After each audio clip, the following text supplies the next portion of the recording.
How the Philippines secured 70,000 seafarer jobs in the USA and EU.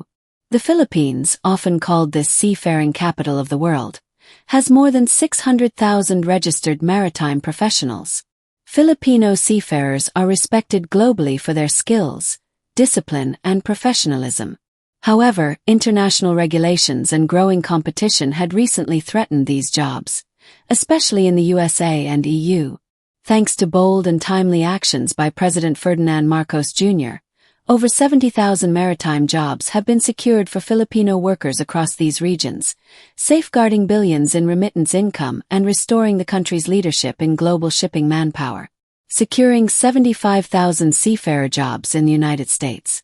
In May 2023, President Marcos Jr. met with executives from leading American cruise and shipping lines, including Carnival Corporation and Holland America Line. These discussions resulted in a strong commitment from U.S. maritime companies to hire approximately 75,000 Filipino seafarers over a period of 3 to 4 years.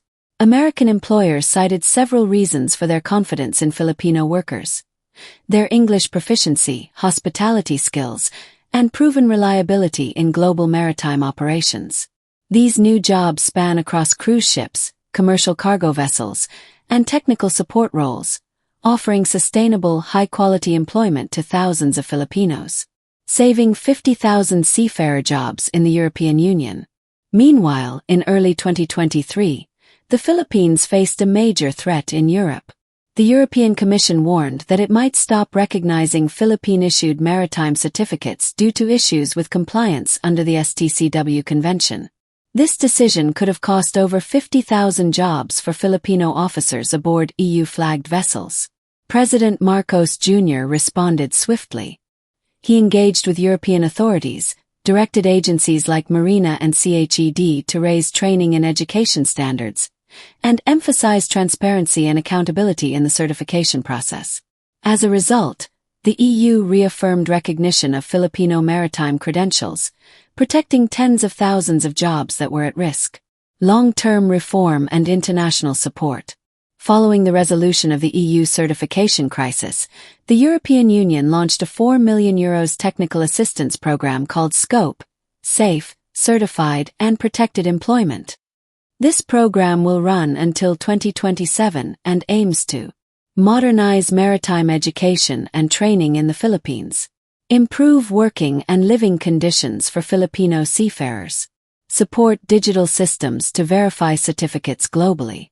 This support helps ensure that Filipino seafarers remain competitive, safe, and compliant with international standards for years to come. Summary of actions and impact. In the United States, around 75,000 new jobs were secured through direct agreements between President Marcos Jr. and American cruise and shipping companies.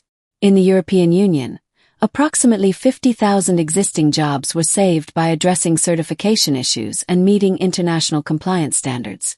Altogether, these actions have protected and created over 125,000 Filipino seafaring jobs, reinforcing the country's dominance in global maritime labor. Final thoughts. Filipino seafarers contribute an estimated $6 to $7 billion annually in remittances, a vital source of income for many families and a backbone of the national economy. By taking decisive steps to safeguard their jobs, President Marcos Jr. didn't just protect the livelihood of thousands of Filipino families. He also reaffirmed the Philippines' position as a world leader in seafaring talent. As the maritime industry evolves with digital tools and green shipping standards, the Philippines must continue upgrading its training systems and maritime governance to ensure that Filipino seafarers remain globally in demand.